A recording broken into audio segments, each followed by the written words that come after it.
Muy bien, pues vamos a dar inicio a la charla de hoy y quisiera comenzar respondiendo una pregunta. ¿Qué podemos entender nosotros por juicio de amparo?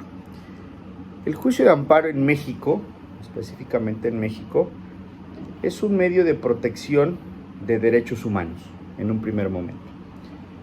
Si nosotros conceptualmente señalamos precisamente que los derechos humanos que tenemos reconocidos en la Constitución y en los tratados internacionales, todos esos derechos humanos que están ahí reconocidos, algunos otros que no están todavía textualmente en esta Constitución mexicana ni en algunos tratados internacionales que son los más comunes, como la Convención Americana de Derechos Humanos, que es un instrumento jurídico internacional obligatorio para nuestro país. Pues precisamente este juicio de amparo mexicano sirve para proteger estos derechos humanos ahí reconocidos. Recordemos nosotros que en México también el juicio de amparo se ha conocido como un juicio de control constitucional. ¿Por qué de control constitucional? Porque precisamente el juicio de amparo, entre otros instrumentos como son las acciones de inconstitucionalidad, las controversias constitucionales, van a lograr que este instrumento jurídico proteja a la Constitución en todo momento. Bajo esa lógica, no puede haber un solo acto de autoridad en el ámbito de sus competencias que transgreda en este caso la Constitución y los tratados internacionales. En el tema de los tratados internacionales sé que van a escuchar diversas posturas, van a algunas veces diferir, ¿no?, de esta concepción, que si los tratados internacionales están por encima, si están a la par o están por debajo de la Constitución. Para efectos de nuestra clase, no entraremos a ese debate de si los tratados internacionales en qué jerarquía los tenemos. A mí me gustaría mejor que nosotros abarquemos el tema como juicio de amparo, instrumento jurídico mexicano para proteger los derechos humanos que tienen en ese sentido los mexicanos, ¿vale? Ya en otras materias, en otros momentos, si ustedes gustan, podemos hacer argumentos tendientes a posicionar a los tratados internacionales en materia de derechos humanos en el orden que ustedes así lo dispongan, ¿no? Entonces, juicio de amparo. Cuando una autoridad en el ámbito de sus competencias restringe o violenta un derecho humano, podríamos establecer que el juicio de amparo puede ser un mecanismo para buscar que se proteja y se respete, se garantice ese derecho humano.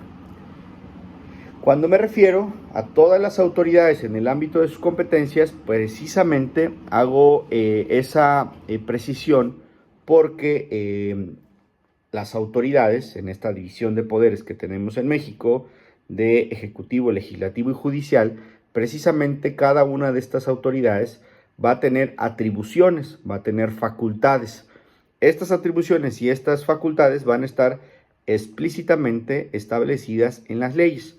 De ahí la máxima de que las autoridades solo pueden hacer aquello que la ley les permita. En ese sentido, cuando nosotros advertimos la naturaleza de los actos, tenemos que precisamente tener muy claro si ese acto tiene naturaleza formal y materialmente ejecutivo, formal y materialmente legislativo y material y formalmente judicial. ¿Por qué tenemos que atender a esta situación? Porque va a haber veces que el acto es formalmente judicial, por ejemplo, entendiendo que ahí están todos los jueces y magistrados que van a emitir resoluciones para administrar y sentencias para administrar justicia. Puede ser que formalmente sea emitido por el Poder Judicial, pero materialmente sea de carácter legislativo. Y cito un ejemplo. El reglamento interior del Consejo de la Judicatura, ¿sí?, donde se van a establecer cómo se integran los juzgados, donde se van a establecer las materias que van a conocer estos jueces, donde van a estar establecidos, etcétera, turnos, etcétera. Entonces, si bien es cierto, lo emite el Consejo de la Judicatura, un ente dependiente del Poder Judicial de la Federación, formalmente es, en este caso, judicial, pero materialmente es legislativo, porque el reglamento tiene las características de cualquier norma general, y me refiero precisamente a que son generales, son abstractas, son impersonales, porque no van dirigidos a ninguna persona en específico, ¿vale? Entonces, ¿por qué es importante que nosotros comprendamos que esos actos y sus naturalezas van a ser trascendentes? Precisamente porque uno de los principios que nosotros debemos respetar muchísimo y en todo momento es precisamente el de definitividad. ¿Qué es el principio de definitividad? Pues justamente que nosotros agotemos, antes de acudir al juicio de amparo, aquellos recursos ordinarios que se encuentren previstos en la normatividad que puedan ese acto de autoridad anularlo, modificarlo o confirmarlo, que son las tres hipótesis de las que se puede, en este caso, hacer efectivo cualquier tipo de resolución o cualquier tipo de recurso o cualquier tipo de juicio de amparo, ¿vale? Entonces, cuando nosotros analizamos precisamente en la propia ley de amparo, ¿sí?, de dónde vamos a encontrar nosotros cómo se reglamenta o cómo va a regirse o llevarse a cabo el proceso del juicio de amparo, precisamente nos iremos a la ley de amparo. ¿Y qué nos dice la propia ley de amparo? Pues precisamente señala que el juicio de amparo va a tener como finalidad resolver controversias. Nosotros como abogados en todo momento estamos resolviendo controversias, estamos justamente estableciendo, ¿sí?, toda esta pues estableciendo los mecanismos para poder dirimir las controversias, ¿no? En el caso del derecho público, precisamente como es el juicio de amparo, pues estas controversias son entre las autoridades y los particulares. Si estuviéramos en materia civil, sería justamente las partes, actora y demandada, la que van a dirimir ante un juez, precisamente, familiar o civil, sus controversias. Si estuviéramos en materia penal, pues será precisamente el Ministerio Público quien imputará un delito y el inculpado tendrá derecho a defenderse y finalmente quien va a dirimir esa controversia entre la víctima, el Ministerio Público, su asesor jurídico, frente al inculpado y su abogado defensor, será un juez. En ese sentido, debemos nosotros aprender que el juicio de amparo resuelve cualquier controversia por normas generales, como el ejemplo que acabo de poner del reglamento del Consejo de la Judicatura, actos u omisiones de autoridades que violen los derechos humanos reconocidos, como ya lo dije, tanto en la Constitución como en los tratados internacionales. Entonces, yo puedo ir al amparo por una norma general, por un acto u una omisión de una autoridad, cualquiera sea esta en el ámbito de sus competencias, que transgreda o violente derechos humanos reconocidos en la Constitución y en los tratados. Hipótesis 2 del artículo 1 de la Ley de Amparo. Por normas generales, actos o omisiones de la autoridad que vulneren o restrinjan la soberanía de los estados o la esfera de competencia del Distrito Federal, siempre y cuando se violenten los derechos humanos reconocidos y las garantías otorgadas para su protección.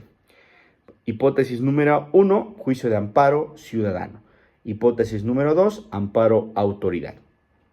Que ahora que ustedes escuchan esto, ¿no?, de que cuando se restrinjan la soberanía de los estados o las esferas de competencia, sé que también estarán pensando, pues para dirimir las controversias entre municipios, estados, federación, ya sea en el orden y federación, municipios, federación con estados, estados con municipios, cuando hay controversias entre ellos.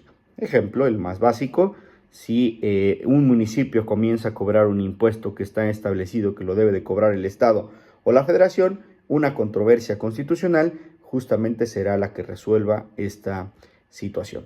¿Quién del Poder Judicial de la Federación va a resolver esta controversia? entre estados, municipios y federación, justamente la Suprema Corte de Justicia de la Nación. ¿Quién va a resolver nuestro juicio de amparo si yo presento uno de estos en contra de una autoridad y su acto que yo considero viola derechos humanos? Un juez de distrito en amparo indirecto y un tribunal colegiado de circuito en amparo directo. Hipótesis 3 del artículo 1 de esta ley de amparo. Por normas generales, actos o omisiones de las autoridades de los estados de la Ciudad de México que invadan la esfera de competencia de la autoridad federal siempre y cuando se violenten los derechos humanos. Como se pueden percatar, justamente todas estas violaciones a los derechos humanos reconocidos en la Constitución y en los tratados internacionales son la razón de ser del juicio de amparo. De ahí mi afirmación cuando comencé esta exposición de que precisamente el juicio de amparo es un mecanismo de protección de derechos humanos. Estas competencias del juicio de amparo, como ya lo habíamos establecido, juicio de amparo justamente va a conocer un juez de distrito, juicio de amparo indirecto, juicio de amparo directo lo va a conocer justamente un tribunal colegiado de circuito. Los tribunales colegiados de circuito, como ustedes ya saben, hay por materias. Materia civil y laboral están en Jalapa, Veracruz. Materias administrativa y penal están en Boca del Río. Y esa es la esencia o esencialmente o más común quienes resuelven estos juicios de amparo indirecto y directo. ¿Puede la Suprema Corte de Justicia de la Nación conocer mi juicio de amparo y resolverlo? La respuesta es sí. Tiene una facultad precisamente establecida en el artículo 94 de la Constitución que de hecho tiene la competencia de origen. ¿Qué es esta competencia de origen? Es que la Suprema Corte de Justicia de la Nación en todo momento puede resolver cualquiera de estos mecanismos de control constitucional porque originalmente era la única facultada para hacerlo. ¿Qué es lo que sucedió? Pues justamente que la Suprema Corte de Justicia de la Nación se saturó de juicios de amparo, de controversias constitucionales, de acciones de inconstitucionalidad, ¿sí? De contradicciones de tesis. Y entonces dijo, bueno, no puedo resolver todas estas instituciones que se me ponen a la vista, y entonces crea en un primer momento precisamente los juzgados de distrito, en un segundo momento los tribunales colegiados de circuito, que son los encargados precisamente de ayudar a la Suprema Corte a resolver el cúmulo de juicios de amparo que se han presentado, y reservándose la Suprema Corte las acciones y las controversias constitucionales para resolverlas ella misma. Cualquier asunto, amparo indirecto o directo, que la Suprema Corte desee resolverlo, con su facultad de atracción le dice al juzgado o al tribunal, yo lo voy a resolver. Ejemplos de los más comunes donde advertimos esto. Por ejemplo, cuando vino la reforma para los maestros, de ya no tener varias plazas, varios tiempos completos, etcétera, etcétera. El que presenten exámenes para poder promoverse a una categoría mayor, etcétera. Pues justamente hubo un número importante de juicios de amparo indirecto que pues buscaban que estas reformas a las leyes secundarias pues no se llevaran a cabo. Entonces, ¿qué hizo la Suprema Corte? Atrajo uno de esos amparos indirectos, lo resolvió. Con eso le dijo precisamente a sus subordinados, que en este caso son jueces y tribunales, pues bueno, aquí está el precedente que yo ya resolví para que ustedes puedan resolver todos los demás en ese mismo sentido. Recordemos que la Suprema Corte de Justicia de la Nación emite criterios que pueden ser vinculantes, estos o jurisprudencia obligatoria. ¿Qué es la jurisprudencia? Pues justamente la interpretación de la norma. ¿Cuál norma? La que la Suprema Corte en el caso concreto esté interpretando y la dote de contenido sin mayores cuestiones, ¿vale? Entonces, eso es lo que dice nuestra Constitución en cuanto a los ámbitos de competencia de quienes van a resolver precisamente estos juicios de amparo. Entonces, el 33, por su parte, de la ley de amparo establece esto que vengo señalando. Siempre será competente la Suprema Corte, en su facultad de atracción puede jalar cual sea. ¿Nosotros podemos solicitar la facultad de atracción a la Suprema Corte? La respuesta es sí. Pide informes en la sala correspondiente. Recuerden que tenemos primera y segunda sala. Dependiendo de la naturaleza del hecho, la materia, es que va a conocer cualquiera de estas. Va a pedir, en su caso, los informes respectivos y lo someterá la sala a sus demás. Un ministro instructor va a someter el caso a consideración de todos los ministros que integran esa sala para que consideren si atraen el caso o no, en el sentido individual. Ellos pueden decir yo sí lo quiero atraer. Si nadie decide atraerlo, nuestra petición será en este caso desechada y se seguirá conociendo el tribunal o el juzgado de distrito que lleva nuestro caso hasta que se emita sentencia. Como ya establecíamos, los tribunales colegiados conocen de juicio de amparo directo. Esto lo establece el artículo 34 precisamente de la ley de amparo.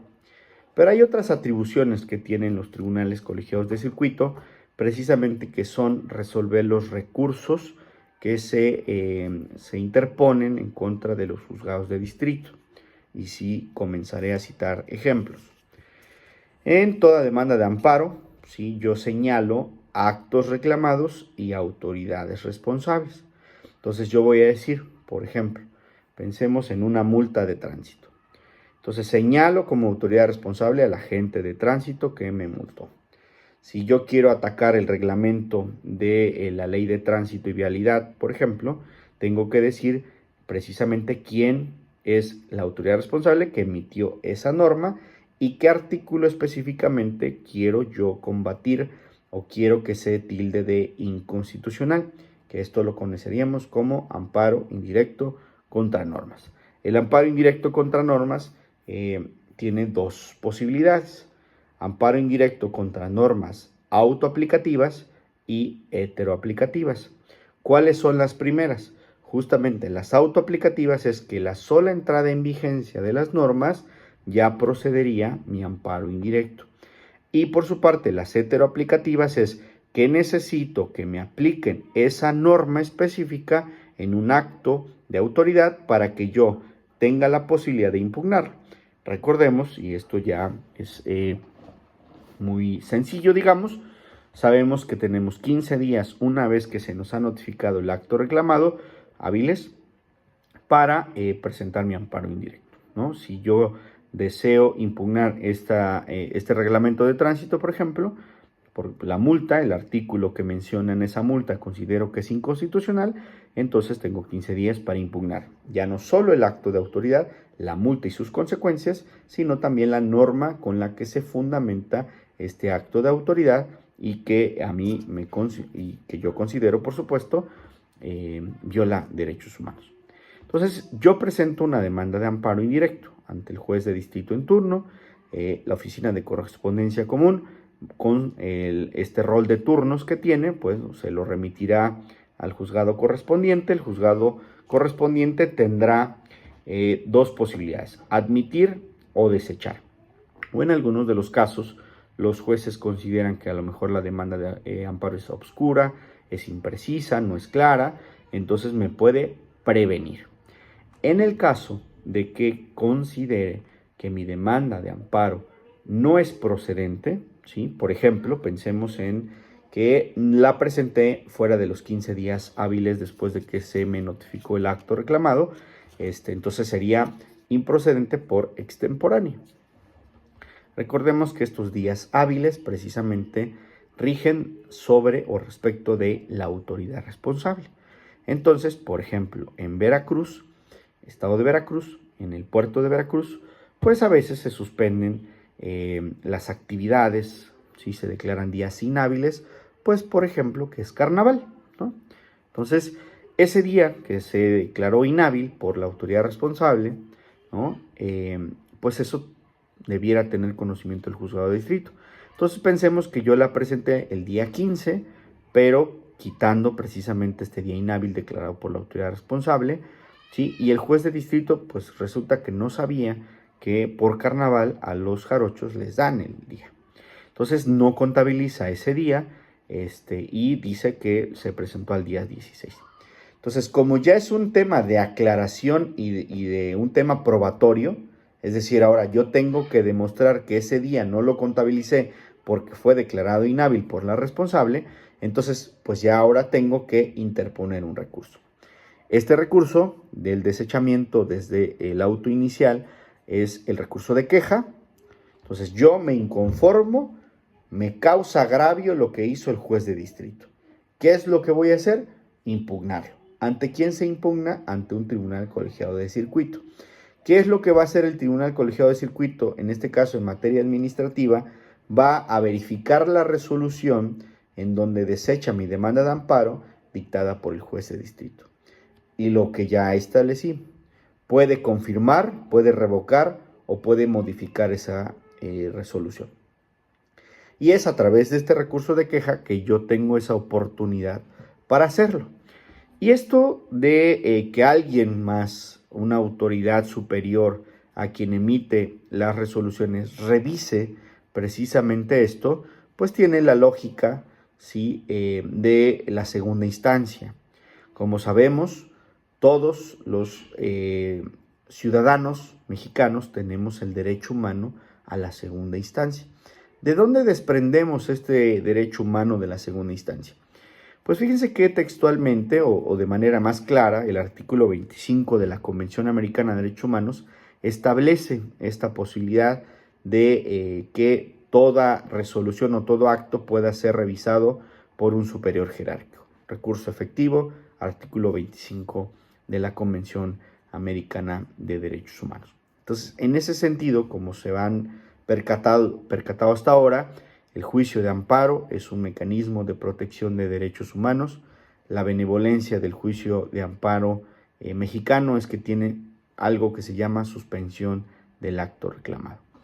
¿Qué es la suspensión del acto reclamado? Precisamente es una medida cautelar que dictan los juzgados de distrito, cuando es amparo indirecto, para efecto de decirle a la autoridad, detén o que cese el acto reclamado. Yo voy a verificar, juez de distrito, voy a verificar que tu acto esté motivado, esté fundamentado y que lo que tú señalas que sucedió esté debidamente demostrado. Entonces, esta suspensión del acto reclamado precisamente es algo que, como dato curioso, deben saber que inspiró al 25 de la Convención Americana, a quien lo estaba redactando, precisamente el juicio de amparo mexicano, inspiraron al 25 de la CAT, precisamente por el tema de la suspensión del acto reclamado, ¿sí? Pocos instrumentos jurídicos o mecanismos de protección de derechos humanos en el mundo tienen este capítulo de suspensión. Con eso, ¿qué logramos? Precisamente que no se violen derechos humanos de imposible reparación, ¿sí? Imagínense, por ejemplo, pues que el acto reclamado, vamos primero a las cosas sencillas, te clausuraron tu negocio y en ese negocio precisamente esa clausura pues va a traer como consecuencia que tu producto pueda ser perecedero y echarse a perder. Entonces con la suspensión puedo decir ok, puedo señalar una garantía, puedo depositar una garantía. Si esa clausura es constitucional, pierdo esa garantía, pero si no, permítanme que pueda seguir trabajando, ¿no? Entonces, estas suspensiones, y citaré un ejemplo más para que sea todavía más claro, el más común, contra órdenes de aprehensión. Si una persona tiene elementos que lo llevan a pensar que tiene una orden de aprehensión, que hace la suspensión del acto reclamado en materia penal, le dice a la autoridad, no lo detengas, ¿sí? Si son delitos que no ameritan prisión preventiva oficiosa, no lo detengas. Voy a analizar yo el acto reclamado, es decir, la orden de aprehensión. Si es constitucional, quitaré los efectos de la suspensión para que lo detengas. Pero si no es constitucional, entonces no puedo permitir que violentes el derecho humano, que en este caso sería el de libertad personal, ¿sí? Y posteriormente, eso cómo vamos a poder repararlo. Ya no es reparable, ¿verdad? Y en México, con estas salvedades, ¿no? De que salen en medios como ya estigmatizados como probables responsables, pues eso puede dañar incluso la honra y dignidad. Pues como ven, justamente el juicio de amparo es un mecanismo, como he multireferido, de protección de derechos humanos, y en México tenemos esta posibilidad de suspender los actos reclamados.